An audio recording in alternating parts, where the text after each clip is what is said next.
Good morning, everybody, and welcome back to another video. My name is Tom. Thanks so much for joining me here today on the channel. I'm out here with my lady right there, Dutchie. She's enjoying the rays just as much as I am, at least before it gets to be 7,000 degrees out here today. I'm also with the EUV, looking it over, making sure there's no bird remains, because we do park underneath power lines. So we have to be sure that, we wash stuff off as it happens. I wouldn't want to damage the paint or anything.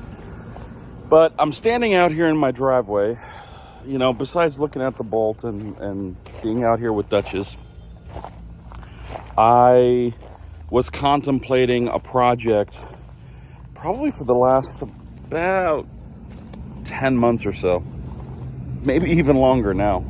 But this is the project that I'm referring to.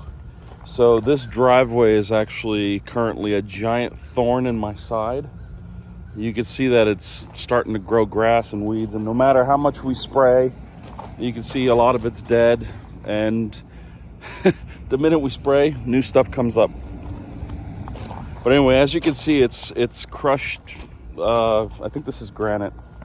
And what's really bad about this driveway is that it's on a slope. So the street is actually the highest point in elevation. As you can see, this house is a little bit below surface level, and then this yard slopes down. As such, our driveway slopes down. And I would have to say that it's probably 4 to 6 feet lower here than it is at the apron. So let me take you guys to the apron over here.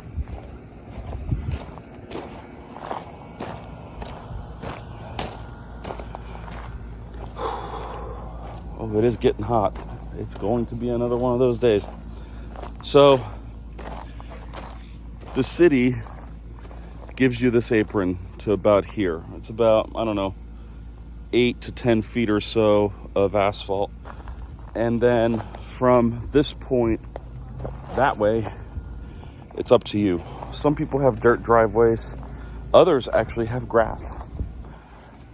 We have this stuff, and it is absolutely horrendous. So the part that makes it really bad is, one, it's not level. So you can step in certain spots and actually sink into the ground. The same thing happens with the car.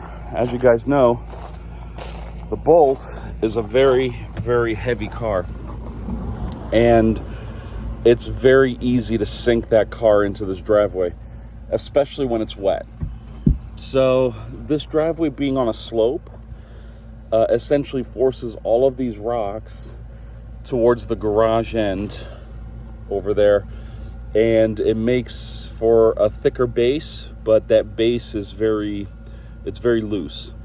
And we've had a guy come out with a, wouldn't call it a steamroller, but it was something like a steamroller, like a compactor or something. I don't know what they're called, but it was a machine that essentially rolled over this stuff and was supposed to make it, smooth. Well, that only lasted for about 12 hours. The first time I had to move my car, I spun the wheels, and from that point forward, this driveway's been a mess. So instead of continually paying somebody to grade this thing and smooth it out and compact it down, we decided to get 236 square yards of asphalt and cover this whole area. Just get it done.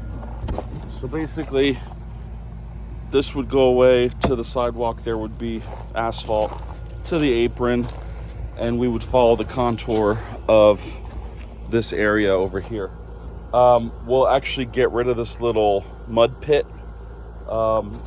It's perpetual mud there because the air conditioner drains right there. So there's always water here. You can see right here. The water's always standing. There's always mosquitoes. There's always bugs right there because it's warm, it's nasty. and it's perfection for mosquitoes. And, you know, I'm not going to start mowing the driveway. You know, that's not what I do. So the fact that there's grass touching the lip of the bolt, it's a little annoying. So we're going to see how this pans out. I need to get out of the sun. The sun is just way too hot. I contacted a few companies, some of which were word of mouth and others that I've actually found online or in a traditional yellow pages, believe it or not, 2023, and there's still the yellow pages. And I had reached out to all of these, I think it was like 4 different vendors, if you will. And the quotes were, this was the one project where the quotes were just astronomically different, one to another. The first quote was for 2 inches of concrete or asphalt, 2 inches deep, all the way around, for almost $15,000. Now, I don't know if it was the time or the supply chain issues, or if there was any fallout from COVID or whatnot that made those prices that high. But there was no way that I was going to spend $15,000 to $16,000 on concrete or asphalt. I know it's not the same thing. Forgive me, it's asphalt. And anyway, fast forward to yesterday, I had the 5th company come out. This one was one that I actually found in the yellow pages. I actually went and got a yellow pages, the thick phone books, and I looked for local pavers and asphalt companies, and there's one here in town, family business, in operation for 70 years. Their gallery, showed nice work, and I had them come out and they took a look at this. They did the measurements, they checked the grading, and they're actually also going to do a whole bunch of other stuff on top of what I requested, because they actually asked good questions. And I think it's that part, that detail, the questions part, that made me really interested in the company, because they made me think a little bit more about this project than I did originally out the door. So one of the things that they're going to do is these lamp posts right here, I think these 4 are going to go away because they don't need to be here. It's actually kind of a pain in the butt. They're just kind of in the way. I'll move this charging handle, the handle holder, someplace else, probably on the wall here. Also, the goal is to charge this thing in here at some point. But over here, on this side, we still have the same little light poles. They're essentially 4x4 posts with battery-operated LED lights on them. Kind of nice, but you don't need all of these. You certainly don't need the ones that are over there lighting up the air conditioning at night. Man, there's flies everywhere. Whew. Again, standing water, it's the worst thing for you. So they're actually going to remove these little runners that go all the way to the end of the driveway. And they're going to pull all this out. They're going to lay down the asphalt, and then they're going to reinstall these lights at these intervals. And I don't know if I'm going to expand the space between them, because I think right now it's 8 feet. I think I might make it 10 feet. So there's a little less of it, because it is kind of a lot. It does look decent at night. The problem with these lights is because they don't plug in, they're battery operated, they're solar, they're these little, here, I'll show you. So they're these little, battery operated little solar panel right there, lights that just, you just kind of snap on, and or you just put them there and you pray that the water doesn't get in. because that's kind of how it works around here. But because they're solar powered, in the wintertime, there's about 4 months where none of these light up because there's no sun, it's cloudy, whatever. They last for about 10-15 minutes, and that's about it. In the summertime, they're fantastic because they last all night. These little panels can charge the little batteries in there, and they'll last all night. So yeah, I mean, they are nice. Like I would like to keep these, and I was pretty bummed when they told me they wanted to get rid of this. Now, one of the reasons they want to get rid of this part here is because of the fact that this actually adds to the elevation, and in order to maintain drainage with this slope, they want to drain it off. Here, let me show you. They want this driveway to drain off into the field that way and kind of down that way, because over here, if it drains off the end, it's just going to destroy this little back area here where the barbecues are. That concrete slab that these barbecues are standing on is actually floating. I'll show you that too, I guess. Take a look. It used to be, I guess back in the day when they poured it, it was done right. But then due to all of the erosion that's happened, the bottom of the pad is actually outside of the ground. So I'm expecting at any point in time for this and everything on it to end up at that fence down there. Just because this is a drastic slope. It goes on and on forever. And when it rains, we get rivers of water coming down our driveway and just destroying stuff. Speaking of which, I'll show you this. Sorry, Dutchie, I don't mean to interrupt your sun tanning session, but take a look at this. I'm gonna sit down right here. So you can see how crooked this lamppost is here. Now, I feel the need to point out, oh, look at that, it's not even on right. You know what that means, right? There's probably water in here. Oh, there's a lot of bugs in there, that's for sure. Okay, this pole is crooked. The next one's okay, but this one is, leaning over. Now, I've dug this up. I've put in rocks. I've put in a couple of bricks even to hold this up. The weight of this crushed gravel right here is so intense. Let me see if I can get a better view here. Okay. Yeah, so the weight of this rock right here is so great. And I put Dutchie's bed here way after this happened, so I know it's not my dog needing to go on a diet. But there's so much rock weight here, and every time it rains, everything flows this way, right? Because the slope's that way.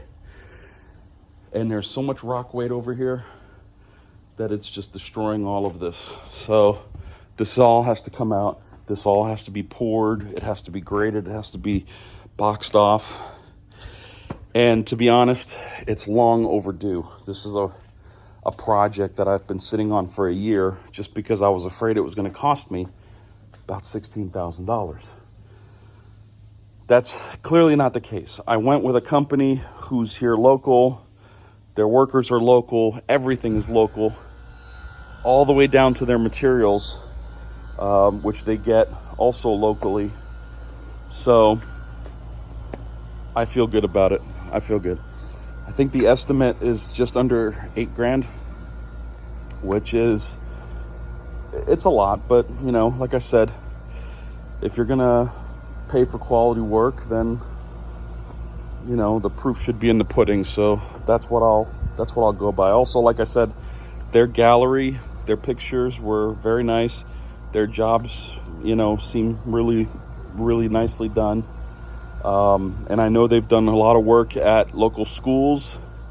They also do commercial stuff, so schools, businesses, and whatnot. And in some ways, most of this is going to be a business expense anyway, because that company right there is going to pay for it. So yeah, other than that, the Bolt is holding on. It's pushing about 7,000 miles. I need to get this bag out of here. But she holding on, still clean, even though she dirty, she clean. Drives great, everything is great, no issues. I can't think of anything. In fact, I think my range, as expected, went up. In terms of miles per kilowatt hour, I think the only thing that's missing is a pressure washer. So I'm going to actually get a pressure washer and a foam cannon and actually start, washing this thing by hand. I drove it through a car wash, one of those touchless things. It just wasn't enough. You can see actually this window has a lot of tongue marks when Duchess is back there and stressing out that she's going to a shelter or a dumping ground, because she's always panicking when we take her anywhere. For the first part of the trip, she's in a depression, and then she'll kind of snap out of it and be okay. But the poor girl's obviously got some trauma, so every time she gets anxious, she'll press her nose against the window and lick it, and that's what all those marks are there. But you know what, I will tell you that I am extremely happy for the fact that GM brought the Bolt back, because I think future generations should have the same opportunities that we have here, and perhaps even better opportunities, because this car is probably going to be built on Ultium, and it's going to have a much better platform, for the pack and everything else. I don't know about the CarPlay thing. I know I'm very bitter about it, and I will be honest with you. I use CarPlay every time I'm sitting in this car. It's, for me personally, I've always had a very personal and strong connection to my devices. I'm an IT guy, right? So of course tech's gonna be my bag, right?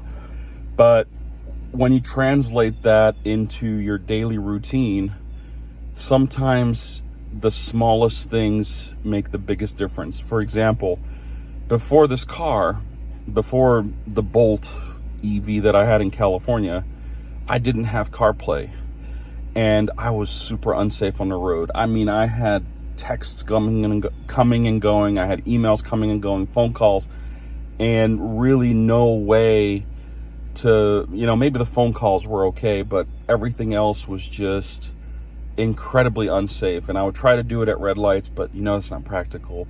And in California, you're sitting in traffic, so stop and go.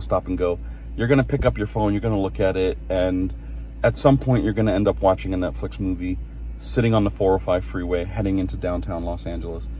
And that was not safe. And now when I get in, the first thing I do is I throw my phone on the charger on this guy right here, and it's there the whole time. In fact, if the trip is long enough, I'll forget the phone is there, and I'll leave and forget my phone's in here, and I'll look at my watch at some point and realize the little indicator on top that tells you that you're not connected to your watch is what, oh yeah, duh. Or I go to pay for something and I can't do Apple Pay, and I have to use my watch for Apple Pay, etc., etc. I don't know how I live without CarPlay. Maps, a better route planner, even Waze, if you're using Waze, for all the reporting capabilities that Waze has, all of that stuff for traffic, for just time management. for me is key. I just can't live my life without the connection that I have to my phone, and thus my phone to the car, because I ultimately interface with the car, and then the car interfaces with my phone. That means I can be safer. I can, be more cognizant of what's going on. And I've noticed,